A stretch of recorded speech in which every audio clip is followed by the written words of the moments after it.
You've tuned in to Mr. K's 25.4E. 25.4E. We're finishing up the chapter on industrialization. We've been talking about the reform movements, and specifically unionization, socialism, communism. We've even looked at the other end at capitalism.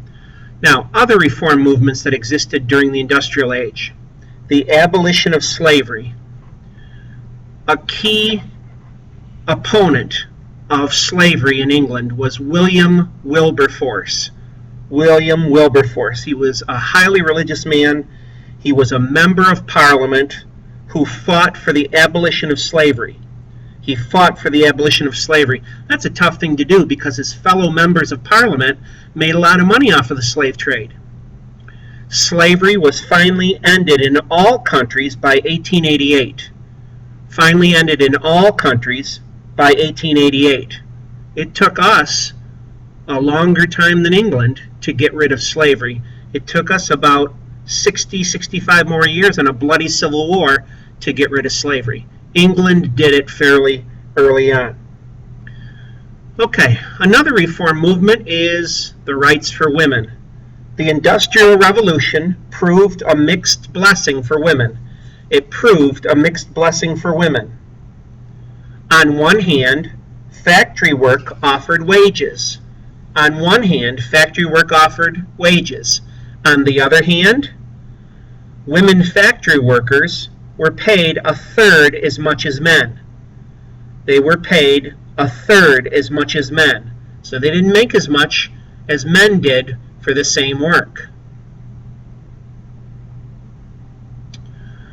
All right, a generalization here. Reforms in many areas of life. In the United States and Western Europe, reformers tried to correct the problems troubling the newly industrialized nations.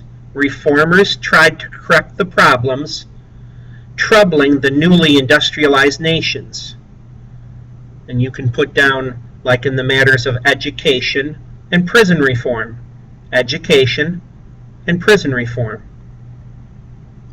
In Western Europe, free public education became available in the late 1800s.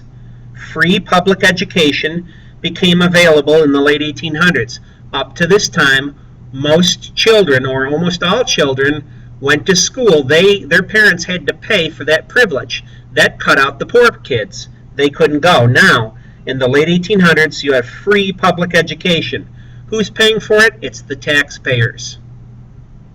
Reformers took on the challenge of prison reform. Reformers took on the challenge of prison reform, emphasizing the goal of restoring prisoners to useful lives.